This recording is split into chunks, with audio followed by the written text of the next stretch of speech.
नमस्कार सर्वांना, श्री स्वामी समर्थ. स्वागत आहे सर्वांचं आजच्या एका नवीन व्हिडिओमध्ये.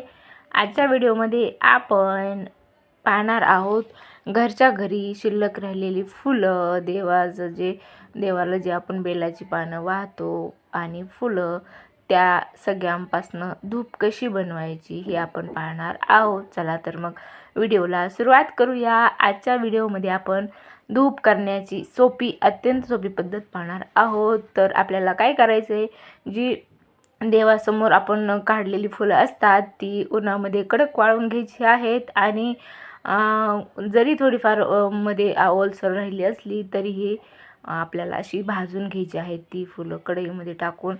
त्यामुळे त्यामध्ये जो ओलसरपणा आहे तो सगळा निघून जातो आणि एकदम कुरकुरीत फुलं आहेत ती व्हायला मदत होते. त्यामुळे आपल्याला ती भाजून घ्यायची आहेत आणि भाजून घेतल्यानंतर आपल्याला ती फुलं मिक्सरच्या भांड्यात टाकून बारीक करून घ्यायची आहेत. एकदम बारीक करताना त्यामध्ये 4-5 तमालपत्र टाकायचे आहेत आपल्याला त्यामध्ये आणि 4-5 लवंगा टाकायच्या आहेत. नारळाची जी शेंडी असते वरची त्याचा जो असा हा भाग असतो तो देखील आपल्याला टाकायचा आहे. त्यामुळे जी आपली धूप आहे ती व्यवस्थित जळण्यासाठी मदत होते. आणि जर हे नारळाचे 5 जे असते हा भाग तो आपल्याला जर नाही बारीक करता आला मिक्सरमध्ये तर आपल्याला त्याला घासून घ्यायचं आहे आणि त्याच्यामधली जी भुकटी निघेल ती आपल्याला यामध्ये मिक्स करायची आहे, जेणेकरून आपली धूप आहे ती पेटत राहील.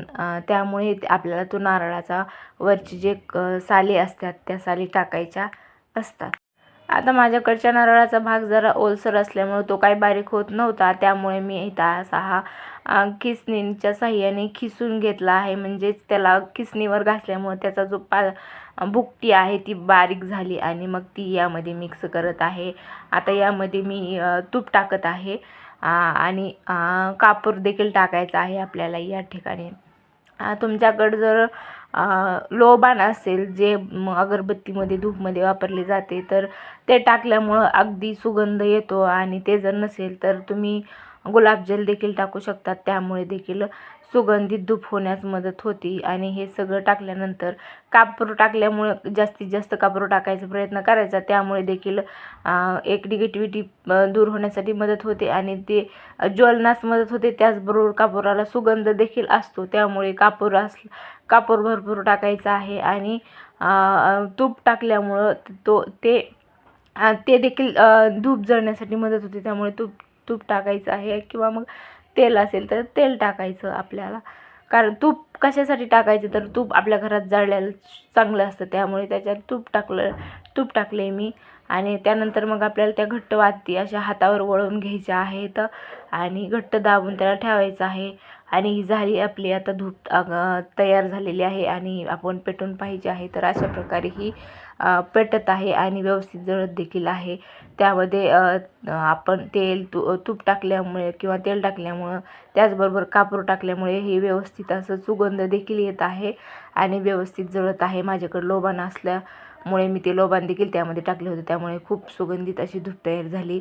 बांधताना थोडा त्रास होतो कारण ते एकजीव होत नाही, त्यामुळे आपल्याला थोडा हाताला त्रास होतो. परंतु घरच्या घरी आपल्याला जी फुलं आहेत ते फेकून देण्यापेक्षा त्याचा चांगला वापर होतो आणि यामुळे डास देखील घरात येत नाहीत आणि आपल्याला एक चांगला उपाय मिळतो. त्या म्हणताना म्हणजे घराच्या घरी आपल्याला एक त्याचा चांगल्या कामाला वापर होतो, ज्या टाकाऊ फुलं असतात त्याचा. त्यामुळे अशा प्रकारे तुम्ही देखील तुमच्या घरच्या घरी धूप बनवा आणि व्हिडिओ आवडला असेल तर व्हिडिओला लाईक करा. भेटूया पुन्हा अशाच नव्या व्हिडिओमध्ये. धन्यवाद.